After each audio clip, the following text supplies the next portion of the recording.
जय हिंद, नमस्कार। 25 जुलाई 2025 की सैनिक और पूर्व सैनिक खबरों में आप सभी का एक बार फिर स्वागत है। जहां एक तरफ सैनिक और पूर्व सैनिक 8वें वेतन आयोग के टर्म्स ऑफ रेफरेंस के जारी होने और समिति के गठन का इंतजार कर रहे हैं, वहीं पे नेताओं ने अपनी बल्ले बल्ले कर ली है। बिना वेतन आयोग के ही सैलरी और पेंशन में 10% की बढ़ोतरी कर ली है। आगे विस्तार से जानेंगे पूरी खबर को। साथ ही साथ केंद्रीय कर्मचारी सैनिक भी शामिल है, उनको अब माता पिता की सेवा के लिए 30 दिनों की छुट्टी मिलेगी। और 8वें वेतन आयोग पर बड़ा झटका, केवल 1.80 फिटमेंट फैक्टर ही मिलेगा। आइए सबसे पहले बात करें नेताओं की सैलरी और पेंशन बढ़ोतरी पर। राजस्थान के विधायकों की बल्ले बल्ले, इसी महीने से सैलरी और पेंशन में 10% का तगड़ा इजाफा। देखिए, केंद्रीय कर्मचारियों और पेंशनर्स को, जहां पेंशनर्स को तो कोई इंक्रीमेंट भी नहीं मिलता, कर्मचारियों को केवल साल में एक बार 3% का इंक्रीमेंट मिलता है। वहीं पे नेताओं का ये इंक्रीमेंट 10% है। राजस्थान सरकार ने जुलाई से विधायकों को बड़ा तोहफा दिया है। जुलाई से सभी विधायकों की सैलरी में 10% की बढ़ोतरी होने जा रही है। अब विधायकों को हर महीने 40,000 रुपये की जगह 44,000 रुपये का मूल वेतन मिलेगा, यानी केवल बेसिक पे 44,000 और सालाना 48,000 रुपये ज़्यादा पगार मिलेगी। फिलहाल विधायकों को बेसिक पे और अलाउंसेस मिलाकर करीब 1,47,000 रुपये मिलते हैं। अब भत्तों में भी बढ़ोतरी का प्रस्ताव रखा है। इसके साथ ही पूर्व विधायकों की पेंशन में भी इजाफा करने की तैयारी राजस्थान सरकार कर रही है। राजस्थान की बीजेपी सरकार ने विधानसभा के पिछले सत्र में ही वेतन और पेंशन बढ़ाने का प्रस्ताव पास कर दिया था। राज्य का विधि विभाग जल्द ही इस पर आधिकारिक घोषणा कर सकता है। अब जो विधायकों की पेंशन है, वो राजस्थान में एक बार फिर जो पूर्व विधायक है उनको 35,000 रुपये प्रतिमाह मौजूदा पेंशन मिलती है। हर अतिरिक्त 5 साल की सेवा पर 8,000 रुपये जुड़ते हैं। उदाहरण के लिए 2 बार विधायक रह चुके हो तो 43,000 रुपये, 3 बार वालों को 51,000 रुपये और 6 बार विधायक रहे नेता को 75,000 रुपये पेंशन मिलती है। अब पेंशन में भी इजाफे की तैयारी है, हालांकि नई रकम अभी तय नहीं हुई है। इससे जनता में नाराजगी बढ़ी है। विधायकों की सैलरी बढ़ने पर जनता का कहना है कि जब सरकारी नौकरियां कम हो रही है और महंगाई बढ़ रही है, तब नेताओं की सैलरी और पेंशन बढ़ाना सही नहीं है। कई लोगों का कहना है कि विधायकों की सैलरी उनके कामकाज और विकास कार्यों की गुणवत्ता पर निर्धारित होनी चाहिए। एक तरफ नेता मेज थपथपा के अपनी सैलरी और पेंशन बढ़ा लेते हैं, वहीं दूसरी तरफ केंद्रीय कर्मचारियों और पेंशनर्स को 10 साल का इंतजार करना पड़ता है। कभी कभी ये इंतजार और भी लंबा हो जाता है, 12-13 साल का हो जाता है। अब देखिए, जनवरी 2025 में 8वें वेतन आयोग की घोषणा तो हुई, लेकिन उसके आगे जो स्टेप लेने हैं सरकार को, वो अभी तक नहीं लिए। लोकसभा और राज्यसभा में गोलमोल जवाब रखकर सरकार ये बताना चाह रही है कि सरकार कर्मचारियों और पेंशनर्स के लिए प्रतिबद्ध है, उनके कल्याण के लिए प्रतिबद्ध है, लेकिन 8वें वेतन आयोग के ऊपर कोई प्रोग्रेस नहीं है। एक तरफ जहां 8वें वेतन आयोग का इंतजार कर्मचारी और पेंशनर्स कर रहे हैं, वहीं दूसरी ओर से सरकार ने एक छोटा सा अच्छा कदम उठाया है। अब सरकारी कर्मचारियों को 30 दिन की छुट्टी मिलेगी। ये छुट्टी किस लिए मिलेगी? बुजुर्ग माता पिता की देखभाल के लिए।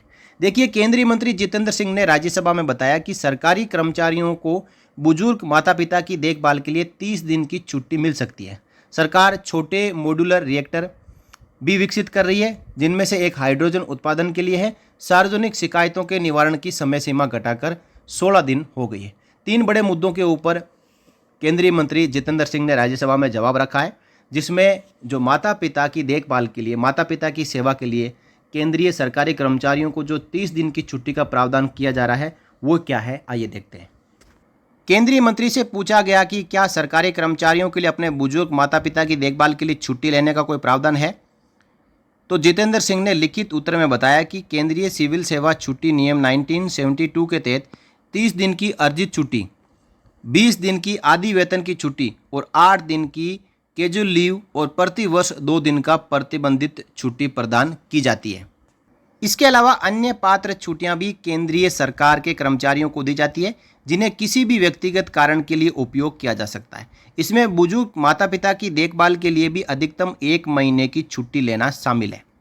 अब देखिए, केंद्रीय मंत्री ने राज्यसभा में जवाब तो इस प्रकार रखा कि कर्मचारियों को 1 महीने की अतिरिक्त छुट्टी लागू होगी, लेकिन दोस्तों ये केवल कारण है कि माता पिता की सेवा करना है, इसके लिए 1 महीने की छुट्टी उनको मिल सकती है, लेकिन छुट्टी उन्हीं की जो इंटाइटल्ड छुट्टी है उनमें से मिलेगी।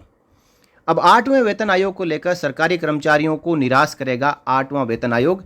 इस रिपोर्ट में 7वें वेतन आयोग से भी कम सैलरी बढ़ने के संकेत।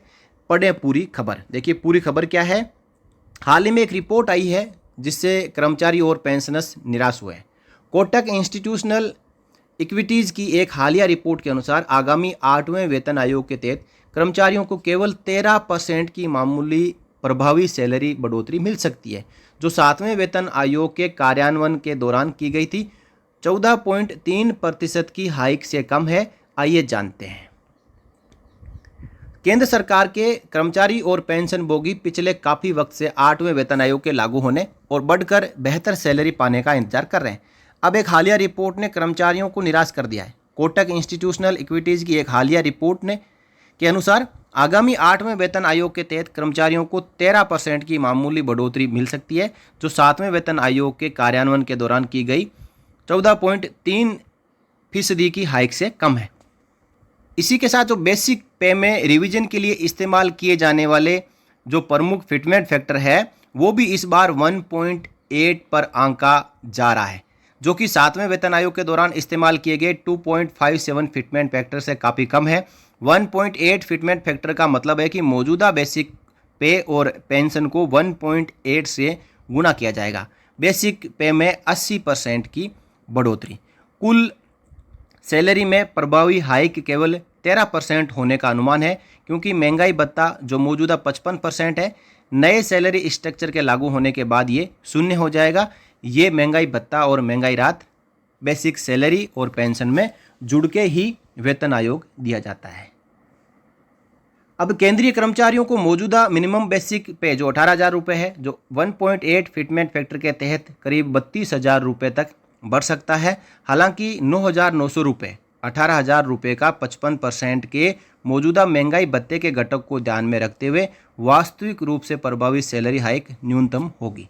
यानी बहुत ही कम सैलरी और पेंशन बढ़ने वाली है 8वें वेतन आयोग में, जहां पे 2.57 फिटमेंट फैक्टर, उसके बाद 1.92, 2.06, ये सब अनुमान अब धरे के धरे रह जाएंगे।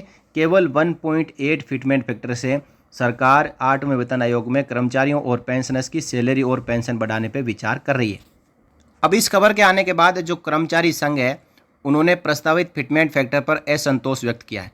केंद्र सरकार के कर्मचारियों और पेंशन भोगियों का प्रतिनिधित्व करने वाले एक आधिकारिक मंच एनसीजेसीएम के कर्मचारी साइड के सदस्यों ने कहा है कि उनकी न्यूनतम मांग कम से कम 7वें वेतन आयोग के दौरान इस्तेमाल किए गए फिटमेंट फैक्टर के बराबर होगी। यानी 2.57 फिटमेंट फैक्टर की मांग की जा रही है, लेकिन एक जगह एनसीजेसीएम के अध्यक्ष ने कहा कि 2.57 की जगह यदि 2.06 दिया जाए तो वो भी ठीक है, और अब 1.8 हो चुका है, तो फिर बात कही जा रही है कि 2.57 होना चाहिए। दोस्तों आप बताएं फिटमेंट फैक्टर कितना होना चाहिए? क्या 1.8 फिटमेंट फैक्टर ठीक है या फिर 2.57 होना चाहिए? अपनी राय वीडियो के कमेंट बॉक्स में रखें और साथ ही साथ इस वीडियो को ज़्यादा से ज़्यादा शेयर करें। इस वीडियो में इतना ही, फिर मिलेंगे अगली वीडियो में आपसे जुड़ी हुई और जानकारियों के साथ। तब तक के लिए जय हिंद, जय भारत, वंदे मातरम।